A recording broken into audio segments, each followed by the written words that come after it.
Hi and welcome along. Thank you for tuning in. I hope you enjoy this small short session. This session is primarily on the subject of middle game and tactical. This position occurred in a game earlier on today, about 2 hours ago, in the 3-minute Blitz, Daily Blitz tournament, Daily Super Blitz Arena, on Lichess of course. I've just played my 14th move. No. Black has just played their 14th move and I've just played my 14th move. It's my 15th move now. The middle game has been reached by both parties, and now I set about to think about what I'm going to do next. Even though it's a 3-minute game, I still have to have some form of plan. It's probably best. Now, the situation is that both white's bishops are pointing towards the king. Also, the black squared bishop, as white, has just been met with 14a6, as I played a3 to stop knight b4 for some reason. Black has just played a6, but black's pieces are a little bit coordinated around the queen side a little bit, because the bishop's been blocked out a little bit by my pawn d4. And incidentally, this is not e3 on move 1. So here is a thematic approach to this game. Can you notice the weaknesses in black's camp? Now, first of all, there is another weakness I've just realized. I could just go here, and that sort of puts this whole thing to sleep with a certain move that looks quite good, actually. And what's that? It's tactical, but there is a problem with it. So my thought here is to play bishop h6 as an afterthought to what I actually did play. But there is a defense for black that would be reasonably suitable, I think. And can you find that move? It would be bishop takes d4, I think. As if my bishop's on h6, bishop d4 looks like it would defend for black. So I'm playing this position, and it's 15th move for me to play. So I'm sort of now in the middle game, as I've just mentioned. And this gets to be quite thematic. And this is one of the reasons I like chess, is not specifically because I get to plan in the middle game, but because I'm in a position that I quite like, because I'm white, and I'm also maybe going to be able to attack black. So I'm going to play queen g3. And can you find the continuation for white after knight h5, which is really annoying? Do I play queen g4? Or do I play queen h4, which might be okay? Or do I play, if I play queen g4 or queen f3, if I play queen g4, then my opponent might just go queen takes queen, hg4, and then I'm left with, yay, an endgame. Which there's nothing wrong with an endgame, but my pawn would be on g4 then, wouldn't it? And I'd probably want to play after knight f6 back again to f3 with my pawn.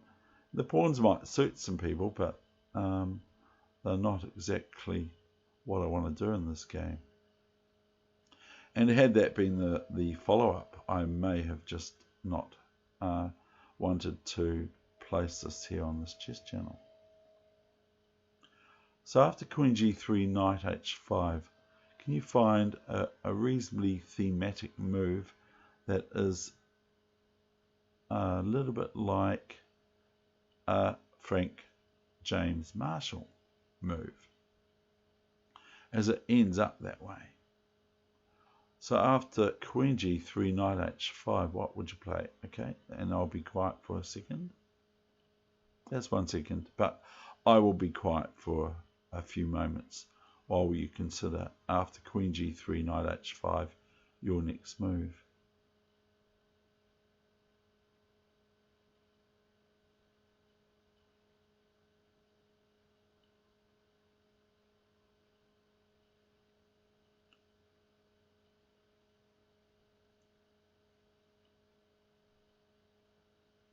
So after Queen G3 on move 15, Knight H5 for black, move 15, I played Queen G6.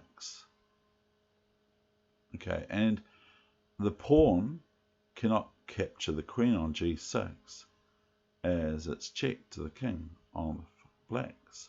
So, and also white is threatening a couple of things. One is queen takes knight,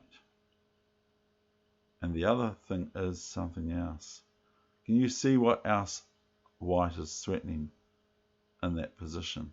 And this is very good for your visualization and also just your overall awareness in the game of chess, which is why puzzles are good. So this is almost like a bit of a puzzle. I don't know what that was. My laptop made some sort of noise to say it's complaining about something. So Queen G3, Knight H5, Queen G6. And then my opponent went Knight A5. Not a bad move, because it's now attacking my bishop on C4, which is pinning the pawn on F7, which is protecting my queen from capture if the knight captures the bishop C4. So maybe after Queen G3, Knight H5, Queen G6, Knight A5, attack both knights on A5 and H5 respectively by black. After Queen G3, Knight H5, Queen G6, Knight A5, I played, of course, my bishop back to A2. And then what happens after Knight F6? What's your next move after Knight F6? If you can see this, then you've probably seen the thematic answer for white here. And other games like that of Larson or Marshall or similar. Erber. So we've got Queen G3, Knight H5, Queen G6, Knight A5, Bishop A2.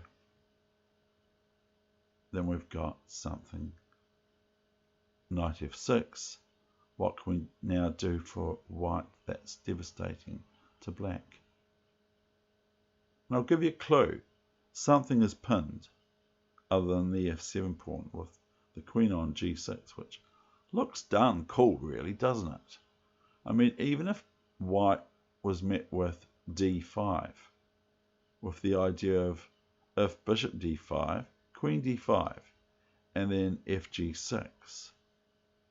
But that would not do, because white would play merely knight D5.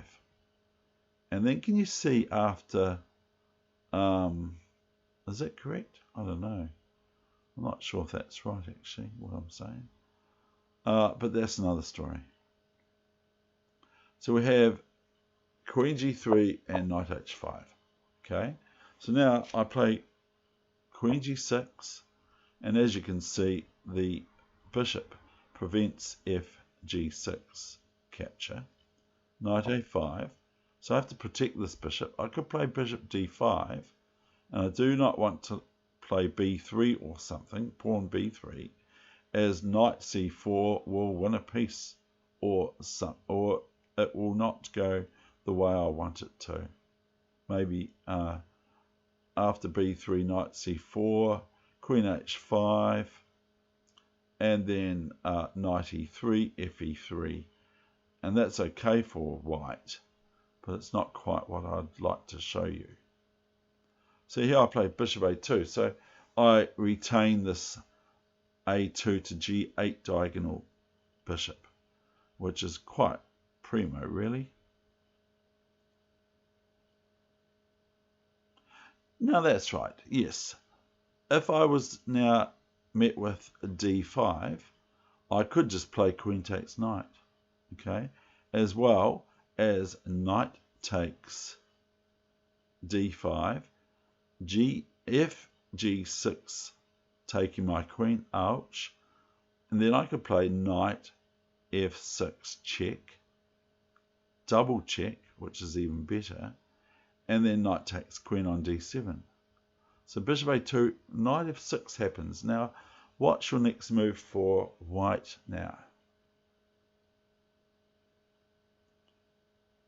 And it's not far. It's about, how many moves? About 4 moves till checkmate.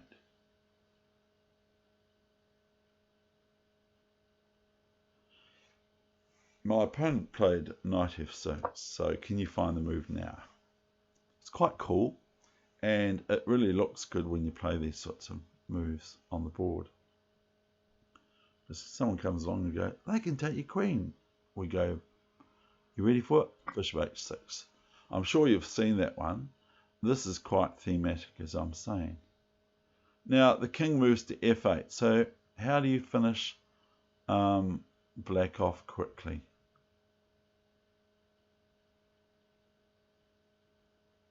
You might want to play queen takes g7 check, king e7, queen f7, king d8, queen f6 check. But that's hardly quick, is it? There's a forced checkmate here. There's not much that black can do apart from moving their knight to h5, which will thwart the game. The game will keep going for longer.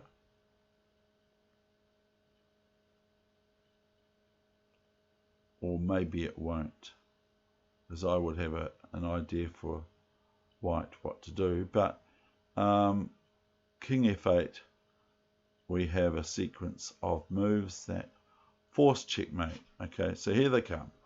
King f8, bishop g7. So that if king g8 now, and don't worry, I've got to look after my queen still. So if king g8, then just merely bishop takes knight f6 or bishop h6, and checkmate will follow. So here's king e7, bishop e7. Okay? Bishop g7 takes f6, check to the king on e7. Also knight d5 is possible, but not really. So the only thing now is king f8, and I'm sure you can see checkmate. There are 2 checkmates. We could play queen h6 check and king g8 and queen h8 checkmate, which is quite cool. But here in this case, I played queen g7, and that is the end of the session. I do hope you enjoyed this setup position that I had happen earlier on today. I thank you for watching. I bid you all the best with your chess, no matter where it's at and no matter where you're at in the world. Thank you for tuning in. That's David Wegener over and out, coming to you all the way from lovely, sunny Dunedin, not his laptop somewhere in Dunedin, New Zealand. Thank you. Bye.